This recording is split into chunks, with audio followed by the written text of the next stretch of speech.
आज हमारा इंग्लिश सीखने का क्लास नंबर 10। पिछली क्लास में हमने कुड मॉडल वर्ब के बारे में बात की थी। कुड मॉडल वर्ब के 5 यूजेस की हमने बात की थी, जिसमें से हमने फर्स्ट यूज़ डिस्कस किया था। जो आज हम इसके जो बकिया 4 यूजेस हैं उनके बारे में बात करते हैं। अस्सलामु अलैकुम, welcome to my YouTube channel knowledge for students. So students, today we are here with class number 10। So students, आज की क्लास शुरू करने से पहले अगर अभी तक आप लोगों ने मेरे चैनल को सब्सक्राइब नहीं किया तो प्लीज़ सब्सक्राइब के बटन पर क्लिक कर दीजिए, और अगर आपको मेरी वीडियोस पसंद आ रही हैं तो प्लीज़ लाइक एंड शेयर के बटन पर क्लिक कीजिए। और अगर आपको कोई भी कन्फ्यूजन हो रहा है या कोई चीज़ समझ में नहीं आ रही तो आप लोग कमेंट्स बॉक्स में जाके कमेंट्स कर सकते हैं। सो स्टूडेंट्स, चलें स्टार्ट करते हैं हमारी आज की क्लास। सो स्टूडेंट्स, पिछली क्लास में हमने कुड मॉडल वर्ब के बारे में बात की थी। कुड मॉडल वर्ब के 5 यूजेस की हमने बात की थी, जिसमें से हमने फर्स्ट यूज़ डिस्कस किया था जो कि था फॉर पास एबिलिटी। आज हम इसके जो बकिया 4 यूजेस हैं उनके बारे में बात करते हैं। तो चले आएँ शुरू करते हैं। स्टूडेंट जी, बेरोज़गार हैं, नाकाम हैं, काम नहीं मिला, दिहाड़ी नहीं लगी। अगर आप भी इन सब चीज़ों से परेशान हैं और ऑनलाइन अर्निंग करना चाहते हैं, रियल जेन्युइन ऑथेंटिक सिस्टम पर काम करना चाहते हैं, मेरे दोस्त, मैं भी 1 साल पहले बेरोज़गार था। मैं भी 500-700 हज़ार कमाया करता था, लेकिन इस सिस्टम पे आने के बाद ज़रूरियात के साथ साथ अपनी ख्वाहिशात को भी पूरा किया। और मेरे दोस्त, आज की इनकम की बात करूँ तो 75,000 रुपये मैं कमा चुका हूँ सिर्फ आज के दिन। 1 हफ्ते में नहीं, 1 मंथ में नहीं, सिर्फ आज के दिन मैं 75,000 रुपये कमा चुका हूँ। पाकिस्तानी रुपीज़ में बात कर रहा हूँ। अगर आप भी इन सारी बातों से परेशान हैं, एक रियल जेन्युइन ऑथेंटिक सिस्टम की तलाश में हैं, अभी दिए गए नंबर पे व्हाट्सएप कीजिए और एक फ्री मीटिंग ज्वाइन कीजिए। अगर समझ आया तो बिस्मिल्लाह, ना समझ आया तो जज़ाकल्लाह। 2 ही बातें हैं, तीसरी तो कोई बात है नहीं। थैंक यू सो मच, जज़ाकल्लाह। शुरू करते हैं। स्टूडेंट्स, कुड मॉडल वर्ब का जो सेकंड यूज़ है वो है for polite request. So students, polite request मतलब कि आप मुहज़्ज़ब अंदाज में अगर किसी से कोई एहतराम के साथ रिक्वेस्ट करना चाह रहे हैं तो उसके लिए आप कुड मॉडल वर्ब का इस्तेमाल करेंगे। सो इसकी स्ट्रक्चर क्या होगी? Could plus subject plus first form of the verb plus object और other word plus at the end you have to say please. So students, मिसाल के तौर पे, क्या मैं यहाँ पर बैठ सकता हूँ? क्या मैं आपका कंप्यूटर इस्तेमाल कर सकता हूँ? क्या आप मेरी मदद कर सकते हैं? क्या आप मुझे अपनी किताब दे सकते हैं? सो स्टूडेंट्स, इसी तरह से बेशुमार ऐसी सेंटेंसेस हैं जिसमें आप किसी से कोई रिक्वेस्ट करना चाह रहे होते हैं। सो पोलाइट रिक्वेस्ट के लिए हम कुड मॉडल वर्ब का यूज़ कर सकते हैं। सो स्टूडेंट्स, चले आए देखते हैं। सो क्या मैं यहाँ पर बैठ सकता हूँ? So first of all could, then subject क्या है यहाँ पे? मैं, कुड आई। देन वर्ब क्या है यहाँ पे? बैठना, कुड आई सिट। कहाँ बैठने की बात हो रही है? यहाँ, here. Could I sit here? Eight the and please. Could I sit here please? Could I sit here please? क्या मैं यहाँ पर बैठ सकता हूँ? सेम लाइक दैट, क्या मैं आपका कंप्यूटर इस्तेमाल कर सकता हूँ? So first of all could, then subject क्या है? मैं, mean I. Then first form of the word, verb क्या है? इस्तेमाल करना, यूज। Could I use? क्या इस्तेमाल करने की बात हो रही है? ऑब्जेक्ट क्या है यहाँ पे? आपका computer, your computer. Could I use your computer please? Could I use your computer please? क्या मैं आपका कंप्यूटर इस्तेमाल कर सकता हूं? इसी तरह से, क्या आप मेरी मदद कर सकते हैं? So first of all could, then subject क्या है यहाँ पे? आप, यू। Could you? वर्ब क्या है यहाँ पे? मदद करना, हेल्प। Could you help? किसकी मदद करने की बात हो रही है? मेरी, me. Could you help me please? Could you help me please? क्या आप मेरी मदद कर सकते हैं प्लीज? इसी तरह से, क्या आप मुझे अपनी किताब दे सकते हैं? सो कुड, देन सब्जेक्ट क्या है यहाँ पे? आप, यू। Could you? वर्ब क्या है यहाँ पे? देना, गिव। Could you give? किसको देने की बात हो रही है? मुझे। Could you give me? क्या देने की बात हो रही है? अपनी किताब, your book. Please, could you give me your book please। तो स्टूडेंट्स इसी तरह से हज़ारों के हिसाब से इस तरह के सेंटेंसेस बनते हैं जो कि आपने इस तरीकाकार को फॉलो करते हुए, स्ट्रक्चर को फॉलो करते हुए आपने वो सेंटेंसेस बनाने। सो आई होप सो स्टूडेंट्स इसका सेकंड यूज़ आपको समझ आ गया होगा। तो चले आए बात करते हैं हम इसके थर्ड यूज़ की। कुड मॉडल वर्ब का जो थर्ड यूज़ है वो है फॉर परमिशन, यानी कि अगर आपसे किसी ने कोई पोलाइट रिक्वेस्ट की है तो आप उसको इजाज़त देने के लिए भी कुड मॉडल वर्ब का ही इस्तेमाल करेंगे। मिसाल के तौर पे आपसे कोई सवाल करता है या रिक्वेस्ट करता है कि क्या मैं यहाँ पर बैठ सकता हूँ, could I sit here please, तो आप उसको इजाज़त देने के लिए हाँ आप यहाँ बैठ सकते हैं, तो इसके लिए भी आप कुड मॉडल वर्ब का ही इस्तेमाल करेंगे। सो इसकी स्ट्रक्चर क्या है, subject plus could plus first form and then object.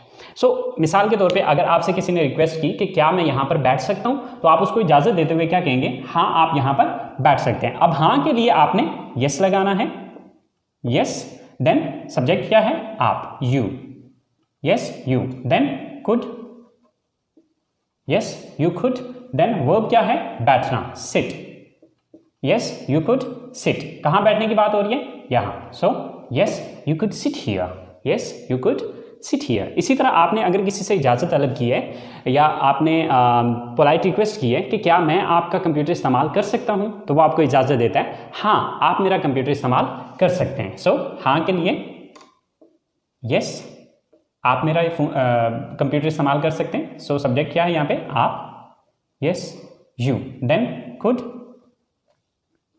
Yes you could, इस्तेमाल करना, use, yes you could use. क्या इस्तेमाल करने की बात हो रही है, मेरा computer, my computer, yes you could use my computer. So क्या आप मेरी मदद कर सकते हैं, तो इसकी परमिशन देते हुए आप क्या कहेंगे, yes I could help you, yes I could help you. क्या मैं क्या आप मुझे अपनी किताब दे सकते हैं, तो इसका जवाब आप कहते हैं, हाँ मैं आपको अपनी किताब दे सकता हूं। सो यस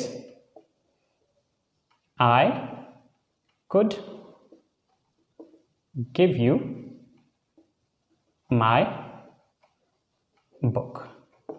सो स्टूडेंट्स ये था इसका थर्ड यूज।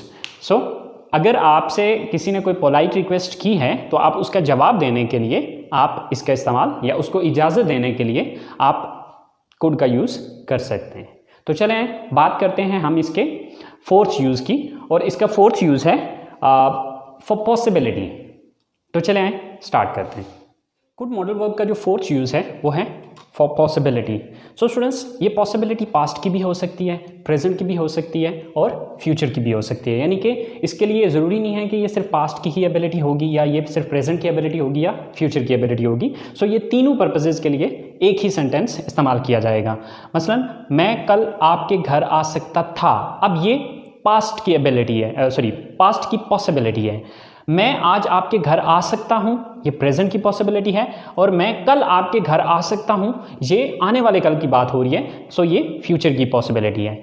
यानी कि पॉसिबिलिटी का मतलब होता है इम्कानियत, यानी कि जिसमें 50-50 चांसेस हों। मुमकिन है कि ये काम हो भी जाए और मुमकिन है कि ये काम ना भी हो। मिसाल के तौर पे इसी तरह से हम कहते हैं कि कल बारिश हो सकती थी, तो ये पास्ट की एबिलिटी है। आज बारिश हो सकती है, ये मौजूदा वक्त की एबिलिटी पॉसिबिलिटी है। एंड कल बारिश हो सकती है, तो ये आने वाले वक्त की यानी कि ये आने वाले कल की पॉसिबिलिटी है कि शायद कल बारिश हो सकती है। तो स्टूडेंट्स इसका बनाने का तरीकाकार सिंपल, जिस तरह से हमने पिछले सेंटेंसेस को देखा तो बिल्कुल वैसे ही इसका इस्तेमाल किया जाएगा, जस्ट इसका सेंस चेंज हो जाएगा। तो मैं कल आपके घर आ सकता था, आई कुड, यानी कि सबसे पहले सब्जेक्ट लगाया, देन कुड लगाया, देन वर्ब क्या है, आना, कम। आई कुड कम, आपके घर, your home. I could come your home, कल, yesterday. I could come your home yesterday. कल मैं आपके घर आ सकता था। मैं आज आपके घर आ सकता हूं, I could come your home today.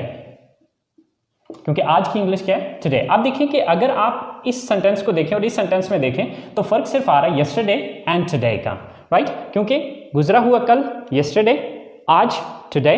अब इसी तरह जो अगला सेंटेंस हम बनाएंगे उसमें भी सिर्फ एक लफ्ज का चेंज आएगा और वो है आने वाले कल की इंग्लिश। सो मैं कल आपके घर आ सकता हूं, I could come your home tomorrow। I could come your home tomorrow। कल मैं आपके घर आ सकता हूं। सो स्टूडेंट्स, अगर आप इन तीनों सेंटेंसेस को देखें तो सिर्फ लास्ट वाला जो वर्ड है वो आपको डिफरेंट नजर आएगा, क्योंकि गुजरा हुआ कल yesterday, आज today एंड आने वाला कल tomorrow। इसी तरह से कल बारिश हो सकती थी, सबसे पहले subject it, then could, it could, then verb क्या है? बारिश होना, rain। it could rain, बारिश हो सकती थी। सो कल yesterday, it could rain yesterday, कल बारिश हो सकती थी। आज बारिश हो सकती है, it could rain today, it could rain today, आज बारिश हो सकती है। इसी तरह से कल बारिश हो सकती है, यानी कि आने वाले कल की बात हो रही है, it could rain tomorrow,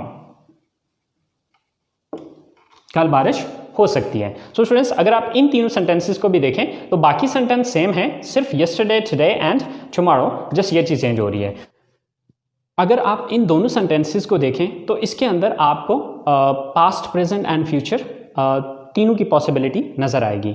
सिर्फ हम चेंज क्या कर रहे हैं? जस्ट लास्ट का वर्ड चेंज कर रहे हैं। सो आई होप आपको इसका फोर्थ यूज़ भी समझ में आ गया होगा। तो चलें स्टूडेंट्स, अब हम बात करते हैं इसके फिफ्थ एंड लास्ट यूज़ की, और इसका लास्ट यूज़ है फॉर इमेजिनरी सेंटेंसेस, यानी कि तसव्वुराती जुमले। तो चलें आए देखते हैं स्टूडेंट्स, इसका लास्ट एंड फिफ्थ यूज़ जो है वो है फॉर इमेजिनरी सेंटेंसेस, यानी कि तसव्वुराती जुमले, जिसके अंदर आप कोई तसव्वुर कर रहे होते हैं या कोई ख्याल कर रहे होते हैं। मिसाल के तौर पे मैं कहता हूँ कि काश मैं वहाँ जा पाता, या काश मैं वहाँ जा सकता, काश मैं आपसे मिल सकता, काश मैं गाड़ी खरीद पाता या ख़रीद सकता, काश मैं आपकी मदद कर पाता या मदद कर सकता। तो इस तरह के जितनी भी सेंटेंसेस जिसमें आप काश का वर्ड यूज़ कर रहे हैं उनको हम इमेजिनरी सेंटेंसेस कहते हैं, और उसके लिए आप कुड का यूज़ करेंगे। अच्छा, पीछे जो हम कुड का यूज़ पढ़ चुके हैं, तरीकाकार इसका सेम एज इट इज़ वैसा ही रहेगा, सिर्फ इसके स्टार्ट में हम आई विश का वर्ड यूज़ करेंगे। बाकी सेंटेंस देखें, जैसे कि पहले हम यूज़ कर रहे थे subject plus could plus first form of the verb and then object और अदर वर्ड। इसी तरह से अब यहाँ पर भी सेम एज इट इज़ वैसा ही है, सिर्फ चेंज यहाँ पर हमने ये किया है कि सब्जेक्ट से पहले हमने आई विश का वर्ड यूज़ किया है। तो चले देखते हैं, जैसे कि काश मैं वहाँ जा पाता, so I wish, then subject मैं, I wish I, then could, I wish I could, verb क्या है यहाँ पे? जाना, गो, कहाँ जाने की बात हो रही है? वहाँ, there, I wish I could go there, I wish I could go there, काश मैं वहाँ जा पाता, काश मैं आपसे मिल सकता या मिल पाता। सबसे पहले आई विश, देन सब्जेक्ट क्या है यहाँ पे? I, then could, then verb क्या है यहाँ पे? मिलना, meet, I wish I could meet, किससे मिलने की बात हो रही है? आपसे।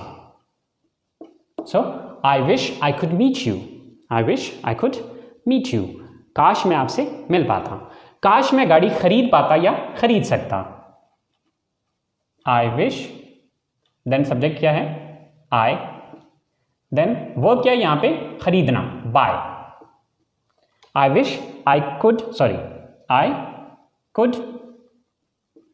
Bye, I wish I could buy गाड़ी, the car, I wish I could buy the car, काश मैं गाड़ी खरीद पाता, काश मैं आपकी मदद कर सकता या कर पाता।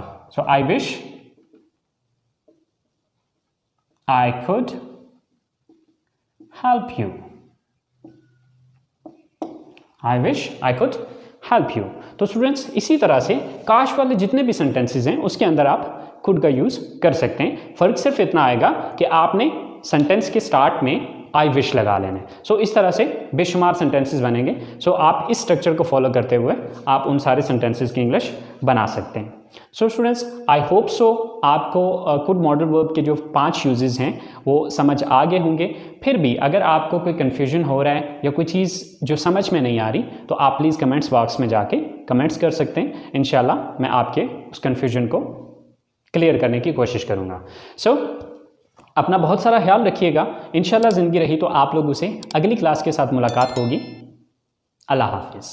हाँ जी, बेरोज़गार हैं, नाकाम हैं, काम नहीं मिला, दिहाड़ी नहीं लगी। अगर आप भी इन सब चीज़ों से परेशान हैं और ऑनलाइन अर्निंग करना चाहते हैं, रियल जेन्युइन ऑथेंटिक सिस्टम पर काम करना चाहते हैं, मेरे दोस्त मैं भी 1 साल पहले बेरोज़गार था। मैं भी 500-700 हज़ार कमाया करता था, लेकिन इस सिस्टम पे आने के बाद ज़रूरियात के साथ साथ अपनी ख्वाहिशात को भी पूरा किया। और मेरे दोस्त आज की इनकम की बात करूँ तो 75,000 रुपये मैं कमा चुका हूँ सिर्फ आज के दिन। 1 हफ्ते में नहीं, 1 मंथ में नहीं, सिर्फ आज के दिन मैं 75,000 रुपये कमा चुका हूँ। पाकिस्तानी रुपीज़ में बात कर रहा हूँ। अगर आप भी इन सारी बातों से परेशान हैं, एक रियल जेन्युइन ऑथेंटिक सिस्टम की तलाश में हैं, अभी दिए गए नंबर पे व्हाट्सएप कीजिए और एक फ्री मीटिंग ज्वाइन कीजिए। अगर समझ आया तो बिस्मिल्लाह, ना समझ आया तो जज़ाक अल्लाह। 2 ही बातें हैं, तीसरी तो कोई बात है नहीं। थैंक यू सो मच, जज़ाक अल्लाह।